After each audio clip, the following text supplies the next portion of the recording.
बिस्मिल्लाहिर्रहमानिर्रहीम। नाजरीन, सेनेट के अंदर इलेक्शन की मुलतवी के लिए जो करारदाद पेश की गई है वो एक अहम रुख जो है वो अख्तियार कर गई है। मसला ये नहीं है कि सेनेट की जो करारदाद है, जस्टिस रिटायर शेख उस्मानी साहब कहते हैं कि इसकी कोई वैल्यू नहीं है। इस करारदाद से सुप्रीम कोर्ट का जो फैसला है वो भारी है, लेकिन मसला ये है कि इस बात का तयन करना है कि ये जो करारदाद है इसके पीछे कौन है। जिस सेनेटर ने, उसका नाम दिलावर है सेनेटर, उसने ये करारदाद पेश की। जब सहाफ़ियों ने उससे सवाल पूछा तो वो कहता है मैंने ये जो करारदाद है अपनी मर्ज़ी से पेश की है, मुझे किसी ने नहीं कहा और ना ही किसी दबाव के तहत मैंने ये जो करारदाद है वो पेश की है। सेनेटर साहब आपकी बात जो है उसको तस्लीम कर लेते हैं, लेकिन सादिक संजरानी किसकी गोद में पलता है, क्या क्या गुल खिलाता है। उसने सेनेट के अंदर कोरम भी पूरा नहीं था, टोटल 12 से 13 अरकान मौजूद थे। जिस ऐवान के अंदर 100 की तादाद हो वहाँ पर जो है वो 12 और 13 मेंबर मौजूद हों, तो वो जो सादिक संजरानी चेयरमैन है वो अपने अख्तियारात से बढ़कर कैसे फैसला कर सकता है। उसके सर के ऊपर जो शफकत का हाथ है ना, वही हाथ आपके सर के ऊपर भी रखा गया है। आपने इस मुल्क के साथ मजाक किया है, जिस मुल्क के अंदर पहले भी आइन टूट चुका है, पहले भी कानून पामाल हो चुका है। आज कोई पहली बार नहीं हो रहा था, लेकिन जो चीफ जस्टिस काजी फायज ईसा ने कहा कि ये पत्थर पर लकीर है, उन्होंने अपने फैसले के अंदर वाज़ेह तौर पर लिखा था कि कोई भी इस फैसले के खिलाफ कोई इक़दामात नहीं उठाया जाएगा, जो भी उठाएगा उसके खिलाफ कानूनी कार्रवाई की जाएगी। ये अटॉर्नी जनरल को भी कहा था, निगरान वजीर आज़म को भी कहा था, वजीर कानून को भी कहा था। आज किस मुंह से जो निगरान वजीर इतलात सोलंकी साहब हैं वो सेनेट के अंदर जाकर कहते हैं कि मैं इस करारदाद की मुखालफत करता हूं, और ऐवान के बाहर आकर कहता है कि इस करारदाद को मनफी ना लिया जाए, इस करारदाद के असर हैं। अगर इस बात का इशू अगर जमातों को है, जो सियासी जमातें हैं, वो तो कह सकती हैं कि इलेक्शन वक्त पर होने चाहिए या नहीं होने चाहिए। अगर किसी जमात को ये इख्तलाफ आए कि मुल्क के अंदर हालात ठीक नहीं आए, मुल्क के अंदर दहशत गर्दी आए, मौसम ठीक नहीं आए, वो तो कह सकते हैं। क्या सादिक संजरानी साहब, आप जो हैं वो चेयरमैन सेनेट हैं, आपको जिस कौमी नेशनल असम्बली के लोगों ने मुंतखब किया, आज आप उसके इलेक्शन के रास्ते के अंदर रुकावट बनने जा रहे हैं। आपका क्या किरदार है?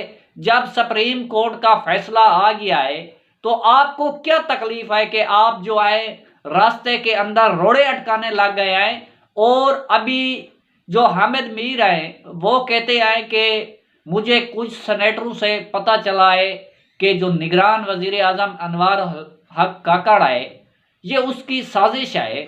वो सेनेटरों को ये कह चुका है कि 8 फरवरी को इलेक्शन नहीं होंगे। और निगरान, आपका काम भी ये है, आपको इसलिए लगाया गया है कि आप जो हैं वो इलेक्शन कराएं और इलेक्शन के बाद आप इस मुल्क से जो मुंतखब हो उसके बाद आपने चला जाना है। आपका ये काम तो नहीं है आप आकर बैठ जाए इधर और कहें कि हम इलेक्शन नहीं कराएंगे, इस मुल्क के अंदर इलेक्शन नहीं होंगे। अब सुप्रीम कोर्ट के अंदर इश्तियाक खान ने तौहीन अदालत की दरख्वास्त दायर किया है और जो सेनेट की करारदाद है उसको चैलेंज किया गया है। अब मसला ये है कि काजी साहब, आपको शुएब शाहीन ने मिसिंग पर्सन केस के अंदर ये बात वाज़ेह तौर पर कही थी कि ये जो सादिक संजरानी है ये कई बार सेनेट के बिलों के अंदर बदमाशियां कर चुका है और बिलों को गायब कर देता है। ये जो कुर्सी है ये सादिक संजरानी के बाप की जागीर नहीं है। इस मुल्क के 26 करोड़ अवाम ने उन नुमाइंदों को मुंतखब किया जिन नुमाइंदों ने सादिक संजरानी को सेनेटर मुंतखब किया, और उन्हीं सेनेटरों ने आपको चेयरमैन सेनेट मुंतखब किया। मजे की बात यह है कि जो बजंजू था वो आपसे इलेक्शन जीत गया था, आप तो बदमाशी के साथ चेयरमैन बने हुए हैं और आप फिर भी उस 26 करोड़ अवाम के हक के ऊपर डाका मार रहे हैं। आपको काजी साहब को ये बात शुएब शाहीन ने खुले अल्फाजों में वाजे कर दिया। उन्होंने कहा कि इन्होंने मिसिंग पर्सन के हवाले से जो पीटीआई ने बिल पेश किया था उस बिल को इसने सेनेट के अंदर गायब कर दिया। क्या आज तक किसी ने उससे नहीं पूछा कि संजरानी साहब आपने वो बिल क्यों गायब किया और वो बिल किधर चला गया? सदर पाकिस्तान कहता है कि मैंने आर्मी एक्ट और ऑफिशियल सीक्रेट एक्ट के ऊपर जो है वो दाखसत नहीं किए, और वो बिल जो है वो कानून बन जाता है। क्या संजरानी साहब आपका भी वही काम है कि जिस काम से आपको कहा जाए कि ये कोरम भी पूरा है, इस करारदाद के हक में या इस बिल के हक में जो आदमी आए, जो वोट आए वो भी पूरे आए, तो उसके बाद आप वो बिल गायब कर दें तो फिर कानूनी कार्रवाई किसके खिलाफ होगी? काजी साहब कहता है कि आपने उसके ऊपर इल्जाम लगाया। काजी साहब देर आया दुरुस्त आया, वो कहते हैं जैसी करनी वैसी भरनी। आज देख लें आपके फैसले के खिलाफ जो है सादिक संजरानी वो करारदाद पास कर रहा है, वो भी 12 अरकान के साथ। अब मैं देखता हूं इस दरखास्त के अंदर जो तौहीन अदालत की दरखास्त दायर की गई है उसके अंदर इश्तियाक खान ने आर्टिकल 6 की इस्तदा की। उन्होंने कहा कि ये मुल्क के साथ मजाक करने जा रहा था और मुल्क के आइन को पामाल करने जा रहा था और मुल्क के कानून को तोड़ने जा रहा था। ये सीधा और सीधा इसके ऊपर आर्टिकल 6 लगता है। आप इसको अदालत के अंदर बुलाएं और इससे पूछें कि आपने ये काम किसके कहने पर किया। आपसे ये भी पूछें आप वो बिल किसके कहने पर जो है वो गुम कर रहे हैं। संजरानी साहब आपको शर्म आनी चाहिए।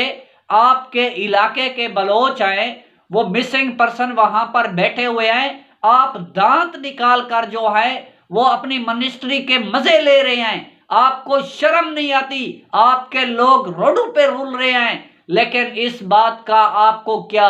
आपके सर के ऊपर भाई लोगों की शफकत का हाथ है, तो आप चाहते हैं कि इस मुल्क के अंदर चाहे आइन पामाल हो, चाहे कानून पामाल हो, चाहे किसी की इज्जत जाती है या किसी की जान जाती है या किसी को जो है गिरफ्तार किया जाता है या किसी की चादर चारदीवारी का तकद्दुस पामाल किया जाता है, तो मेरा उससे क्या? जब आपको बार बार कहा गया कि आइन के अंदर यह बात वाज़ेह है, जो सिंध का स्पीकर था वो उसके ऊपर केस था, वो उसके घर को सब जेल करार दिया गया था, लेकिन 1 माह उसके प्रोडक्शन ऑर्डर जारी हुए, वो कानून के तहत असेंबली चलाता रहा। जब आजम सवाती जो हमारा इजाज चौधरी 7 माह से जेल के अंदर बंद है, शिबली फराज उनका कहा गया कि इनके प्रोडक्शन ऑर्डर जारी किए जाएं, तो जो आप उस बात को टाल मटोल में टालते रहे। क्यों? ये कुर्सी आपके बाप की जागीर थी संजरानी साहब।